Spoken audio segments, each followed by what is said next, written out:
महाराष्ट्र राज्य माध्यमिक आणि उच्च माध्यमिक शिक्षण मंडळानं फेब्रुवारी-मार्च 2026 मध्ये घेतलेल्या इयत्ता 12वीच्या परीक्षेचा निकाल आज जाहीर झाला. परीक्षेत 89.79% विद्यार्थी उत्तीर्ण झाले.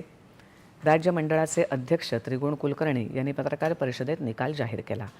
राज्यातील पुणे, नागपूर, छत्रपती संभाजीनगर, मुंबई, कोल्हापूर, अमरावती, नाशिक, लातूर आणि कोकण या 9 विभागीय मंडळांमधून विज्ञान, कला, वाणिज्य आणि व्यवसाय अभ्यासक्रम तसंच ITI या शाखांसाठी एकूण 14,44,713 नियमित विद्यार्थ्यांनी नोंदणी केली होती.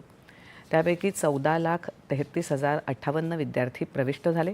यातील 12,86,843 विद्यार्थी उत्तीर्ण झाले. सर्व विभागीय मंडळातून नियमित विद्यार्थ्यांचा कोकण विभागाचा निकाल सर्वाधिक म्हणजे 94.14% लागला. लातूर विभागाचा सर्वात कमी म्हणजे 84.14% निकाल लागला. यावर्षीही मुलींनी बाजी मारली. 93.15% मुली उत्तीर्ण झाल्या. 89.51% मुलं उत्तीर्ण झाली. या परीक्षेला राज्यातल्या 9 विभागीय मंडळांमधून सर्व शाखांमधून एकूण 50,876 पुनर्परीक्षार्थी विद्यार्थ्यांनी नोंदणी केली होती. त्यापैकी 18,349 विद्यार्थी उत्तीर्ण झाले.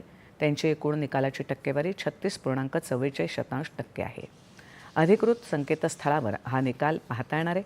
विषयनिहाय संपादित केलेले गुण संकेतस्थळावरून उपलब्ध होतील आणि सदर माहितीची प्रत घेता येईल.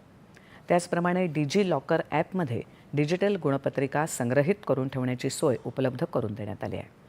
पुढच्या संकेतस्थळांवर निकाल पाहता येणार आहेत. results.digilocker.gov.in, maha-hsscboard.in आणि hscresult.mkcl.org. महालक्ष्मी सरस विक्री प्रदर्शन